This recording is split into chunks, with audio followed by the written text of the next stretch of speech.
Linwood. So Calgary, huh? Never heard of them. No. I mean, you're going to Calgary. That's pretty awesome. Oh, Calgary, yeah. I've never been. Why didn't you tell me you were going to Calgary, Darik? It's gonna be heated with the trolley. And I'm gonna be happy. Why aren't you happy here, Darik? What are you talking about? Yeah, it hurts. What do you think it's doing to me, though? Twisting a knife in your guts. Cold knife. They haven't Calgary. It's not me. I'm not trying to stop you, Darik. Don't stop me. You're holding me back.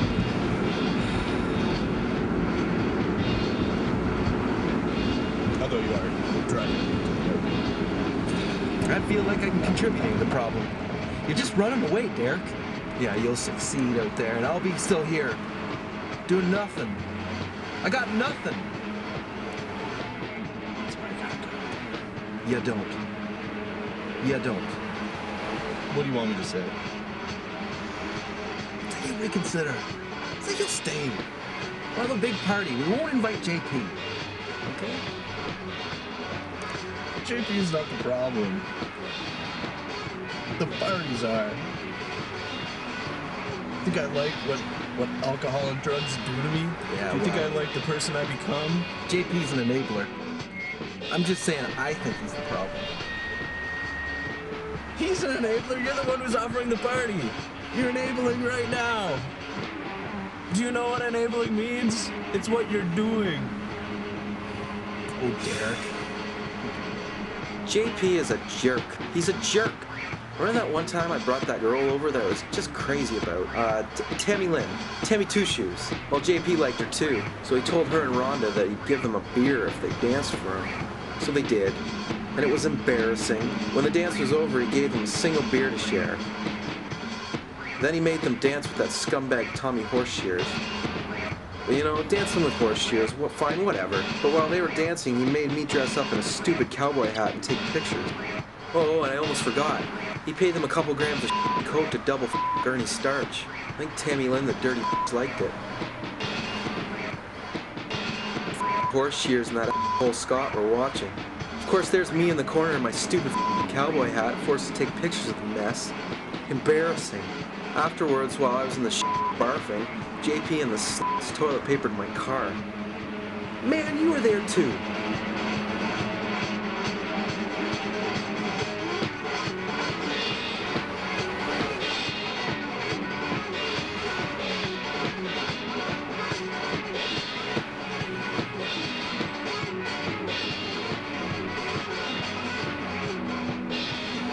Darik and I rode in silence, but in my head I was imagining he and I talking 20 years later. Darik looked a little different then. I'd like to see what kind of computer programs they have for astronomy, because some of the things they have, some of the footage I saw was pretty cool. Most people honestly believe that in order to stretch their mind, You know how last week when we were doing like the color to correction? use the color correction on the image, to stretch like, their change mind that and to to use more of, like, use a creativity, gray or they feel they have to use what I call psychosteroids. Yeah, LSD is to me not just a dangerous drug, it's a psychosteroid. Oh, really? Yeah, we changed But really, Seventh Heaven, on its own, it just needs to go. They just need to wrap it up over this season and the next. I think, yeah, I don't know, it's just kind of a show that's on its last legs. You think so? Yeah, you know what I think they should do with it, Mike? Seriously? Tell me.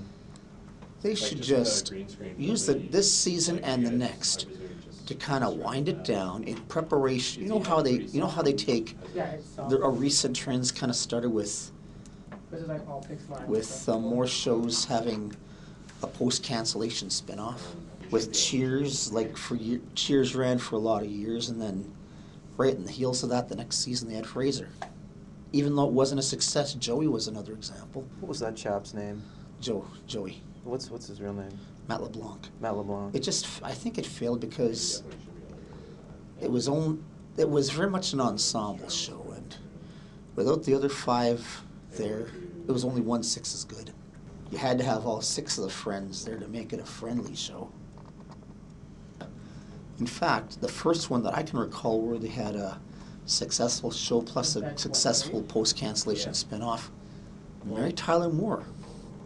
What Mary Tyler Moore was a half-hour comedy, but the spin-off was Lou Grant, an hour-long drama. Lou was laughable on that show, but when they had Lou Grant on, He got serious. he got serious. It was all serious.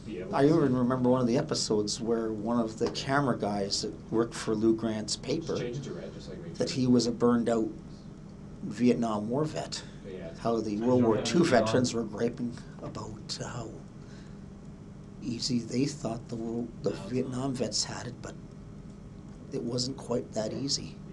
Because even though the Vietnam War soldiers only served 12 months, they were exposed to hostile fire practically every day. What's going on with the Star Trek franchise, Don? What's going on with that? They say they're going to make another Star Trek with a prequel with where Kirk, Spock, and McCoy first meet. Lack of originality. Why couldn't they just do